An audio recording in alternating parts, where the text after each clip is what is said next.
over 17 years of horse racing action. The Sport of Kings, featuring Tommy Walski. Today we'll go behind the doors of a steward's hearing. Stephanie catches you up on all the news. Our race of the week is the Jim Coleman Province. Tommy recaps some of the major stakes in racing across the nation. Our salute to the champions, the 2008 Preakness. And now here he is, BC's ambassador to the world of horse racing, Mr. Tommy Walski. Good morning, everyone, and do we have one dynamite program for you today. On our opening segment, we're going to take you behind the scenes of a racing infraction, an inquiry lodged by a jockey or by the stewards. We're going to listen to what the jockeys have to say as they go into a hearing between them and the stewards. Very interesting, and this is how it really goes. We're going to hold a hearing into an infraction that took place on the racetrack yesterday. We took a horse's number down. That means we disqualified a horse and placed him for interference just past the 16th pole. And now we have the riders involved in the incident coming in, and we're going to hold a hearing and look at disciplinary action towards a rider if need be, but we will be listening to their testimony on what occurred. I know there's times in my career where I know I have, I'm at fault, but if I can see a way and talk my way out of it, I'm going to try. I do. That's all there's to it. Anything to try and get off of getting some days or a fine, So yeah, you do what it takes. Some of their reasoning is they're trying to get out of it, so you make that determination, and with the video that we use, it's pretty easy to make the right determination on it. Hey riders, this is the race yesterday. We disqualified a horse. We had a steward's inquiry and a rider's claim of foul. Rider on the one horse claimed foul against the two horse. It happened at the 16th pole. We'll take you through it and get your input into it. We're coming up to the 16th pole. Chad, you're on the two horse. Yes, sir. Get down in there. Appears off of here that you took away the path of the one horse. I'd like to see the head on. I didn't feel I really came down that much, but I'd like to see the head on. Take you right to the head on. Yeah, I mean, I feel I left enough room for him. Just got a little bit. I mean, I didn't think I came down that much. I thought there was enough room for Frankie. It was clear enough. But it looks here, just here you look, and is that when you considered you had enough room, and then?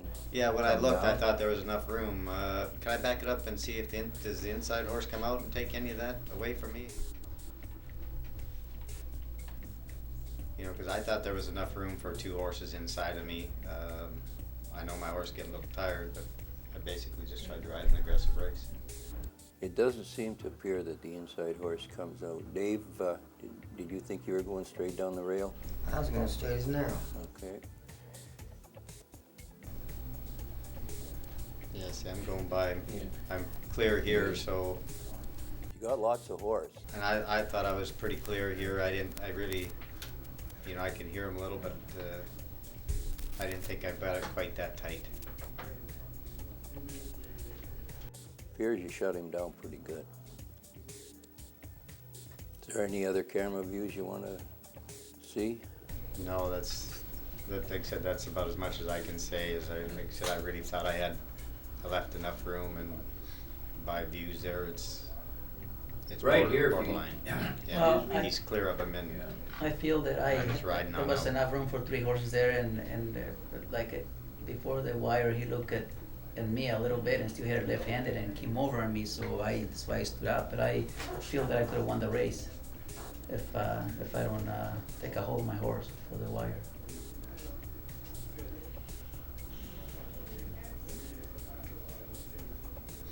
At that point, Dave, are you bothered a little bit on the inside? Well, I mean, I got Frankie's horse's head in my lap, and I'm just trying to keep from going over the rail or bumping into it. And I had to turn my horse sideways to the inside and to Davy's horse. That way I don't clip heels on the two horse. Right. If I had a little room, a little room, I could have probably finished second one, and I could couldn't move up instead of the 4-horse.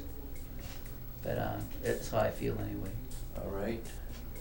Chad, anything else to add to this? No, I got nothing else I can add.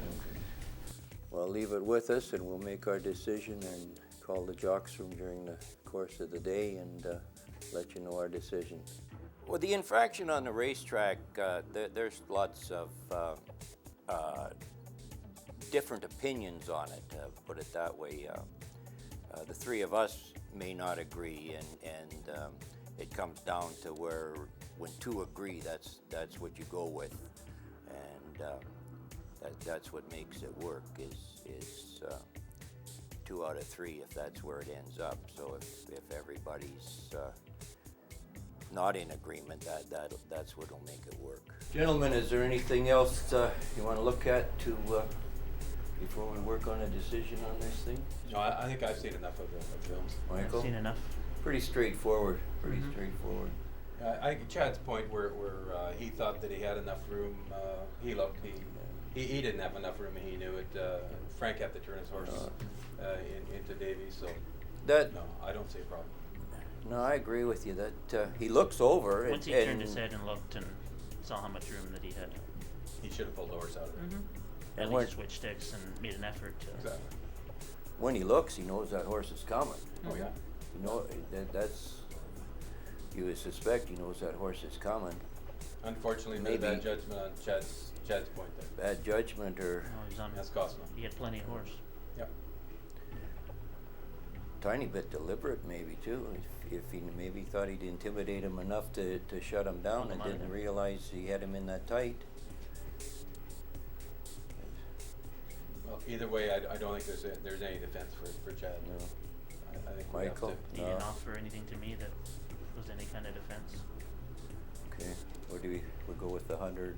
According to policy, 500 a day. Or a day. Yeah. His choice. We're early in the season. It's he hasn't had any offenses yet, so we're at the base rate. All right with that. Okay, we'll bring him back in 500 or a day. His choice. Whatever works best for him, and tell him our displeasure with dropping down like that, coming to the wire. Okay, gentlemen, we'll bring him in. I feel like there's circumstances that you cannot do anything different than what you did. You feel in a horse's, whether it's switching the leads, moving in and out, which is usually a lot of it. And the stewards have a different opinion on effort of trying to correct it or whatever. Whereas a rider, we feel we're doing the best we can, and we just see the picture differently. Well, we've discussed it. Took your point of view. We feel as a board of stewards, you didn't allow enough room for that horse on the inside of you. One damning thing is you did look, and I guess at that point you thought he had enough room, but you still dropped over on him. Took away his path, and we determined that it did cause him a placing, as you knew when we disqualified you. And we've discussed penalty, and we're going to give the option to you of $500 or 1 day. Your choice. Let us know before the day is over. And it's pretty simple. You know, when you got lots of horse like that, we'd hope to see you just go straight down the racetrack. You're a winner in the race. It's you know, it's not our choice to be taking a number down when the horse is actually a winner in the race. But you did bother the horse on the inside of you. People that the decision goes against are not in agreement with you, of course. So we're fortunate if we got 50% support on any decision we make. Sometimes it'll be less. And that's part of the job. We have to live with that. You know, it may be in a decision, the only people that are really pleased with you are the people that benefited from it. But that's the way it is. You know, it's everybody isn't in agreement with what we do. Don't go away. The Sport of Kings. We'll be right back.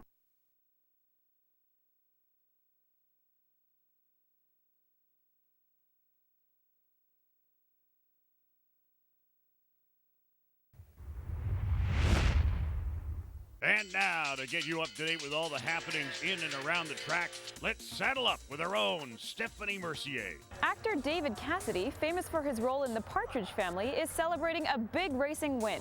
A horse Cassidy owns with the Penny Racing team, Sweet Vendetta, won the $200,000 Black-Eyed Susan Stakes at Pimlico last week. Cassidy will be performing at the River Rock Casino here on June 7th. Apprentice rider Stephanie Fedora is doing well here at Hastings. We talked to Fedora a few weeks ago, and since then she's had her first win aboard trainer Dave Milburn's Include the Grand. We caught up with Stephanie in the paddock and asked her how it felt to hit the board. Fantastic. It's a good feeling, a very good feeling. It's always a good feeling when you win. When you get that first one out of the way at a new place, it feels even better. How do you think you're doing now?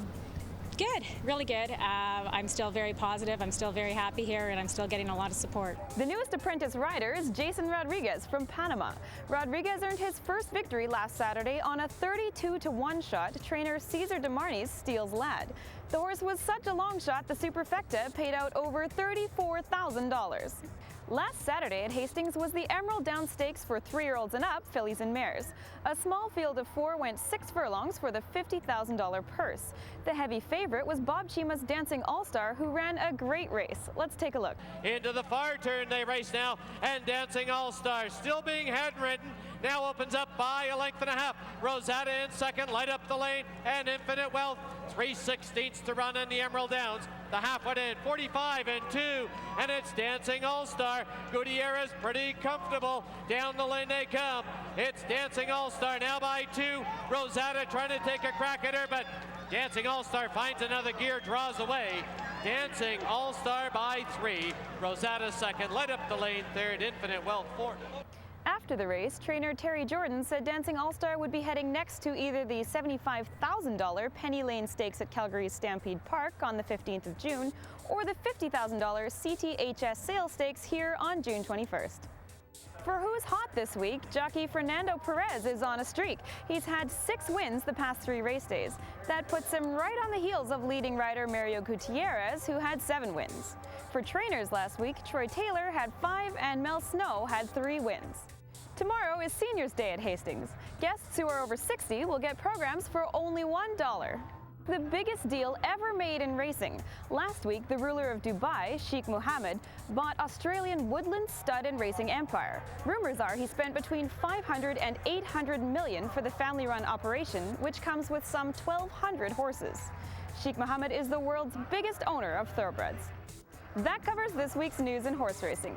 From the infield here at Hastings, I'm Stephanie Mercier, and now you're back on track. Racing Across the Nation is brought to you in memory of Jeff Robinson. Jeff was a breeder and an operator of Aaron Acres and was a great friend to horse racing. Now it's time for our Racing Across the Nation part of the program. This is where we take you to viewers across the country to look at some of the top horses, top jockeys, and big races that you ordinarily wouldn't get a chance to see unless, of course, you were watching the Sport of Kings. First up, we're going to go to Pimlico Racetrack in Maryland. You're going to be watching the $200,000 Pimlico Special. In this race, you want to watch the 2-horse Student Council, trained by North America's leading conditioner, Steve Asmussen. Student Council is one beaten. That's Ryan Surreal, who trails the field. 3/8 to go, and Gotcha Gold is still there. Temporary Saint Exchanger. Grasshopper trying to unwind with a run on the far outside. Student Council is outside of Sir Whimsy, who's tipping one off the fence. They're at the top of the stretch with a 1/4 to go at Pimlico, and Gotcha Gold spins on for home by 2.5, 3 lengths. Temporary Saint, Student Council, Grasshopper is laboring in between horses. Gotcha Gold still the one to get. Out here comes Student Council and Sean Bridgman on the outside. Gotcha Gold, Chuck Lopez looking for the line, and reeling him in. Student Council roaring up to Gotcha Gold. Student Council in the Pimlico Special by a neck from Gotcha Gold, Sir Whimsy, and Temporary Saint. Next up, we're still at Pimlico Racetrack in Maryland. You're going to be watching the $200,000 Black-Eyed Susan. It's for 3-year-old fillies. This is the alternative to the Preakness Stakes for the colts. In this race, you're going to watch number 2, Sweet Vendetta, bred by popular actor-singer David Cassidy. Midway on the turn, 3 of them line up. Shireen, Pius, Ashley, her entry mate, and she's all Eltish, 3 deep to the quarter pole. And the inside, Sweet Vendetta is trying to kick it in from 4th, and she's coming 4 or 5 lengths off the lead, but they turn for home, and she's all Eltish She got some kick, though she lugged in just a bit. Now to the center, Sweet